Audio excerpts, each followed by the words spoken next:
آپ دیکھ رہے ہیں 9 brothers T V international programme آج پاکستان کے ساتھ میں ہوں اقرا ندیم۔ السلام علیکم۔ آج ہم اپنے پروگرام میں 2 خبریں شامل کریں گے۔ پہلی خبر عمران خان صاحب کے حوالے سے ہے، جس میں ایک بڑی گواہی آئی ہے اور یہ امریکہ کی بہت بڑی سیاسی شخصیت نے گواہی دی ہے۔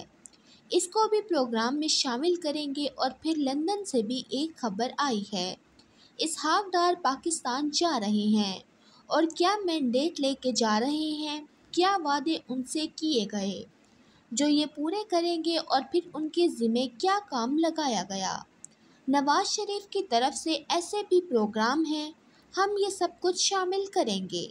اور پھر جی ایچ کیو سے ایک خبر جڑی ہوئی ہے جس کا آج تذکرہ عمران خان نے بھی کیا۔ یہ سب بھی ہم شامل کریں گے اور پھر یاسمین راشد صاحبہ، انہوں نے بھی کچھ باتیں کی ہی پاکستان کے حلقوں کے بارے میں اور پاکستان کی خفیہ ایجنسیز کے حوالے سے بھی بات چیت کریں گے۔ سب سے پہلے جو گواہی ہے وہ بڑی ہی امپورٹنٹ ہے۔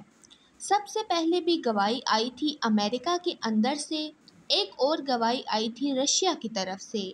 عمران خان کی حکومت نے جو مشکل فیصلے کیے اور جو ان کا ٹور تھا روس کا، وہ بنیادی وجہ بنا ان کی رخصتی کا۔ اب جو گواہی آئی ہے یہ قائد ایوان ہے، امریکی سینٹ کی ہے اور یہ کیا کہتے ہیں، اور یہ ان کا انکشاف ہے، کیونکہ میں اس کو سٹیٹمنٹ نہیں کہوں گی، کیونکہ جو بیانیہ تھا اس طرح کے بیانات کا کہ کسی ایسی شخصیات کی طرف سے آنا ہی تھا۔ یقیناً امپورٹڈ حکومت کے کرداروں کو ایک ایک کر کے جو ہے ایکسپوز کرنا شروع کر دیا گیا۔ اب وہ یہ کہتے ہیں کہ قائد ایوان امریکی سینٹ کے چیک شومر ہیں، جو نیو یارک میں امریکہ اور پاکستان کی گروپ ایڈووکیشن میں شامل ہیں۔ اسی گروپ ایڈووکیشن سے خطاب کیا اور اس خطاب کے دوران انہوں نے کہا کہ امریکی مخالف بیانات سے تعلق ہمارے خراب ہو گئے، اور وہ یہ بھی کہتے ہیں کہ سابق پاکستانی وزیر اعظم نے امریکہ کے لیے کوئی اچھی باتیں نہیں کی۔ یعنی امریکہ کو اس بات کا دکھ تھا کہ عمران خان ہمیشہ یہ کیوں کہتے ہیں کہ ہم غلامی نہیں کریں گے، ہم قومی وقار کے اوپر کبھی سمجھوتہ نہیں کریں گے۔ آج یہ امریکی سینٹ خود یہ کہہ رہا ہے، پھر بھی کہا ہے کہ امید کرتے ہیں کہ شہباز شریف کی حکومت کے اندر صورتحال کافی بہتر ہو جائے گی اور ہمارے ساتھ تعاون کیا جائے گا۔ پاک امریکہ تعلقات کی بہتری کے لیے ہم ممکنہ کردار ادا کریں گے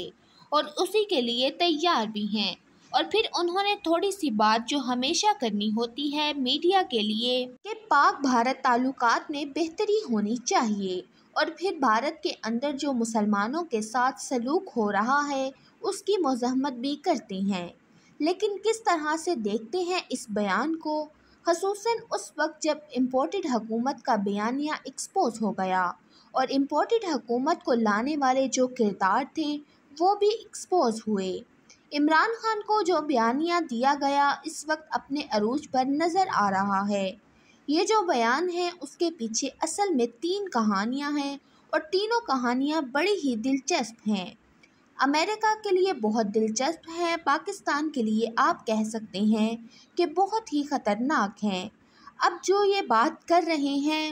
عمران خان نے امریکی مفادات کو نقصان پہنچایا، یعنی امریکہ کے لیے اچھے اقدامات نہیں کیے یا امریکہ کے لیے کوئی اچھے جذبات کا اظہار نہیں کیا۔ اس کی وجہ یہ ہے کہ اگر آپ سابق امریکی صدر اوباما کی کتاب پڑھیں تو 2-3 نکات ایسے ہیں کہ عمران خان صاحب کے سٹینس کو مکمل طور پر انڈورس کر دیتے ہیں۔ اس میں بڑی اہم بات یہ ہے کہ اس وقت امریکہ کی جو نئی انتظامیہ ہے وہ یہ چاہتی ہے کہ پاکستان کے اندر ایک ایسی حکومت ہو جیسی سابق صدر اوباما کے دور میں تھی، یعنی امریکی صدر اوباما کے دور میں جس طرح سے آصف علی زرداری کی حکومت پاکستان پر مسلط کی گئی تھی، امریکہ کو اس وقت اس قسم کی حکومت کی ضرورت ہے۔ کیونکہ سابق امریکی صدر اوباما نے اپنی کتاب میں لکھا تھا کہ جس وقت OBL آپریشن ہوا پاکستان کے اندر تو ہم بڑے ہی گھبرائے ہوئے تھے،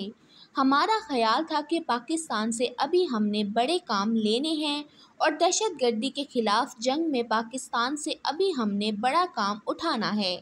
لیکن اب تو ہمارے پاکستان کے ساتھ تعلقات مکمل طور پر ختم ہو جائیں گے۔ دہشت گردی کے خلاف جنگ میں جو ہمارا اتحادی بنا ہوا تھا وہ ہمارے ساتھ مکمل طور پر تعلقات کو ختم کر دے گا اور اس جنگ سے بھی نکل جائے گا۔ اور اوباما لکھتے ہیں اپنی کتاب میں کہ جب مجھے زرداری کی کال آئی تو میری حیرت کی انتہا نہیں رہی کہ زرداری نے ایک لمحے کے لیے بھی کوئی ناگوار کا اظہار نہیں کیا۔ میں اپنی جانب سے ایک جواب تیار کر کے بیٹھا ہوا تھا کہ جب آصف علی زرداری مجھ سے شدید احتجاج کریں گے تو بطور صدر پاکستان تو میں نے کیا کرنا ہے، ایک سفارتی جواب میں کیا دینا ہے۔ لیکن آصف علی زرداری نے الٹا مجھے مبارکباد دے دی اور کہا کہ آپ نے ایک زبردست آپریشن کیا ہے، آپ نے ایک زبردست آپریشن کے ذریعے تاثر نہیں چھوڑے۔ امریکہ نے پاکستان کی فضائی حدود کو پامال کیا، پاکستان کی جو خود مختاری تھی، پاکستان کی جو قومی سلامتی تھی، اس کو ایک طریقے سے امریکہ نے انویٹ کر دیا۔ ایک دلچسپ واقعہ، ایک سابق سیکرٹری نے بتایا کہ سفیر حسین نقانی ویزے دے رہے تھے امریکہ کے CIA اہلکاروں کو اور یہ کہہ رہے تھے کہ یہ امریکہ کے سفارتی اہلکار ہیں جو کہ اسلام آباد میں امریکی سفارت خانے میں کام کریں گے، تو ہم یہاں سے ٹویٹ بیک دے رہے تھے اپنی انٹیلیجنس کی بنیاد پر کہ اتنے زیادہ سفارتی اہلکار نہیں ہو سکتے۔ اسلام آباد میں جو امریکی سفارت خانہ ہے اس کا یہ کہ CIA کے ایجنٹ ہیں، اور کچھ تو ایسے تھے کہ CIA کے باقاعدہ پے رول پر نہیں تھے بلکہ انہوں نے ہائر کیے ہوئے تھے، یعنی کانٹریکٹ کیے ہوئے تھے۔ بہت ہی خطرناک ہوتے ہیں کیونکہ ان کی تو کوئی بھی ذمہ داری نہیں ہوتی، ان کی کسی قسم کی آنرشپ نہیں ہوتی، ان کو تو بس اس سے مطلب ہوتا ہے کہ وہ کانٹریکٹ پر ہیں، انہوں نے پیسے لینے ہیں اور اس کے بعد جو کام ان کو دیا جائے گا وہ بڑی ہی بے رحمی کے ساتھ وہ کام سر انجام دیں گے۔ امریکہ نے CIL کے اہلکاروں کو ویزے جاری کیے اور آصف علی زرداری کے تاثر اس بارے میں تھے کہ انہوں نے CIL نے پاکستان کے اندر پورا نیٹ ورک بنایا ہوا تھا، اس لیے اب جو امریکہ سے گواہی آئی ہے، ایک طرف اس طرح کی حکومتیں، دوسری جانب عمران خان کو ایبسلیوٹلی ناٹ جیسے الفاظ کو کیمروں کے سامنے بول دیا جا رہا ہے۔ امریکہ نے ہم سے فضائی اڈے مانگے لیکن اس کا جواب یہ ہے کہ ایبسلیوٹلی ناٹ، کسی بھی قیمت پر ہم اڈے امریکہ کو اس لیے نہیں دیں گے کہ اس میں پاکستان میں دہشت گردی ہوگی، پاکستان میں دہشت گردی کی جنگ واپس آ جائے گی، اس لیے ہم یہ امریکہ سے دوستی کسی بھی صورت میں نہیں کریں گے۔ امریکہ ایک سپر پاور کنٹری ہے، امریکہ سے ہم تعلقات رکھنا چاہتے ہیں، امریکہ سے ہم دوستی بھی رکھنا چاہتے ہیں، لیکن امریکہ کی غلامی اس طرح سے نہیں کرنا چاہتے کہ امریکی مفادات پورے ہو جائیں اور پاکستان کے جو مفادات ہیں وہ اتنے برے طریقے سے کمپرومائز کرنا پڑے۔ اس سے پہلے ایک $10 ارب کا امریکی جنگ میں ہم حصہ دیں گے۔ سابق صدر پرویز مشرف کے دور میں $10 ارب کا نقصان کروا لیا گیا اور 70,000 جانوں کا ہم نے نقصان کروایا، تو عمران خان صاحب نے اپنی فوج کو دوبارہ سے دہشت گردی کے خلاف جنگ میں دھکیلنے سے بچانے کے لیے ایبسلیوٹلی ناٹ کا جواب دیا، جو ایک نیگیٹو بل کیا گیا۔ اس کی اصل بات یہ ہے امریکی مفادات کو نقصان پہنچایا، لیکن اس طرح سے دیکھنے کی ضرورت ہے کہ عمران خان صاحب نے پاکستان اور پاکستانیوں کے مفادات کو مقدم رکھتے ہوئے، پاکستانیوں کے مفادات کا تحفظ کرتے ہوئے امریکی مفادات کو پورا نہیں کیا۔ ظاہر ہے کہ امریکی اس کو اپنی عینک سے دیکھتے ہیں، وہ یہ سمجھتے ہیں کہ عمران خان صاحب نے ہمارے مفادات کو پورا نہیں کیا،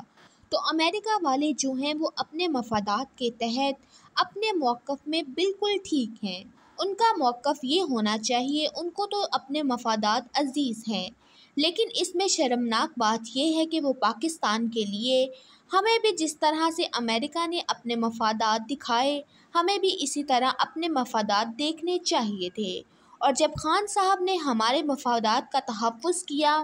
تو وہ عالمی اسٹیبلشمنٹ کے ساتھ ہیڈ ڈاؤن ہو گئے تھے۔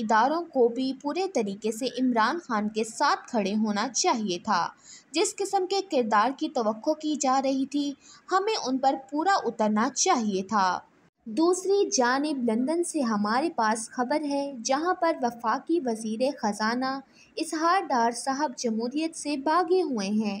اور پاکستان میں کئی سالوں سے نہیں گئے۔ ان کی نیشنلٹی کا مسئلہ ہے یا پھر کسی طرح سے پاکستان سے باہر رہنے کے لیے راہ کو ہموار کیا جا سکے،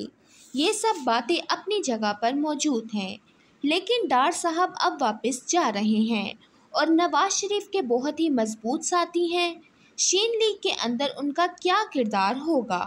انہوں نے جو انٹرویو دیا وہ جولائی کے تیسرے ہفتے میں شاید پاکستان جائیں گے، اور اسی حوالے سے پاکستان کے اندر وکلاء کی ٹیم نے تیاریاں شروع کر لی۔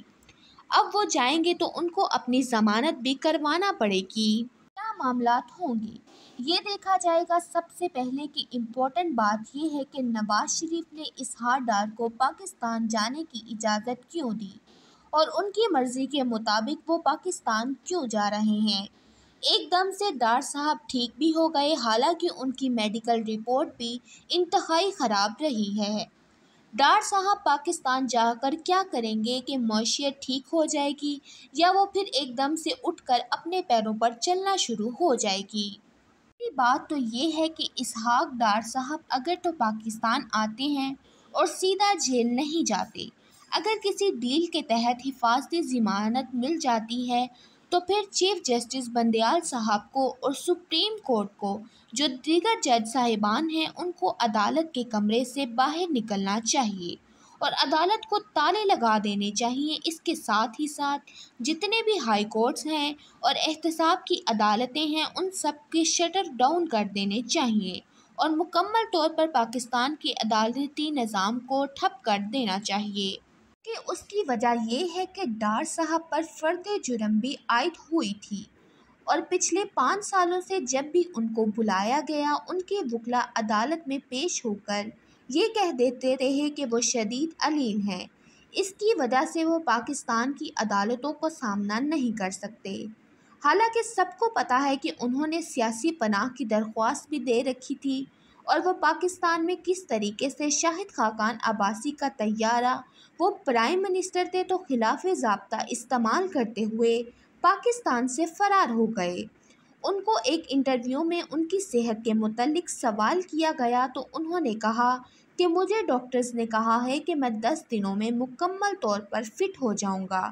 جیسے ہی کرپٹ ٹولہ پاکستان پر مسلط کیا گیا تو اسحاق ڈار مکمل طور پر ٹھیک ہو گئے، اور پھر اب ہمارے ادارے اور ان کا قانون کدھر ہے؟ تو پھر جو لوگ آپ نے جیلوں میں ڈال رکھے ہیں ان سب کو ہی باہر نکال پھینکیں، جیلوں کے دروازے کھول دیں، کیونکہ پاکستان میں اصول بن چکا ہے کہ جو جتنا بڑا چور ہے اس کو اتنا ہی بڑا ریلیف دیا جائے گا۔ ادارے ان کے سامنے جھک جائیں گے۔ یہ اب اسٹیبلشمنٹ کا ہی بڑا ہاتھ ہے، کیونکہ جو بریفنگ ہے آرمی چیف قمر جاوید باجوہ صاحب کی، اس میں تو انہوں نے یہ کہا تھا کہ اسحاق ڈار نے پاکستان کو معاشی طور پر دیوالیہ کر دیا، اور سابق D G I S P R general Asif Ghafoor کی بھی ایک بریفنگ ہے جس میں انہوں نے کہا تھا کہ اسحاق ڈار نے ایک مصنوعی طریقے سے معیشت کو کنٹرول کرنے کی کچھ عرصے کے لیے کوشش کی تھی، تو وہ پاکستان کی معیشت کو ایسی وجہ سے کینسر ہو گیا تھا کیونکہ کوئی معاشی حالات استعمال نہیں کیے گئے۔ تو وہی اسحاق ڈار پاکستانیوں کو منہ چڑھا رہے ہیں کہ روک سکو تو روک لو، اب میں پاکستان واپس آ رہا ہوں، نہ مجھے کوئی گرفتار کر سکتا ہے، نہ کوئی میری اور نواز شریف کی ڈیل کے اندر آ سکتا ہے، کیونکہ ہماری ڈیل ہو چکی ہے۔ ان سب کے بعد تو ہماری عدلیہ اب 140 نمبر پر ہی آ جائے گی۔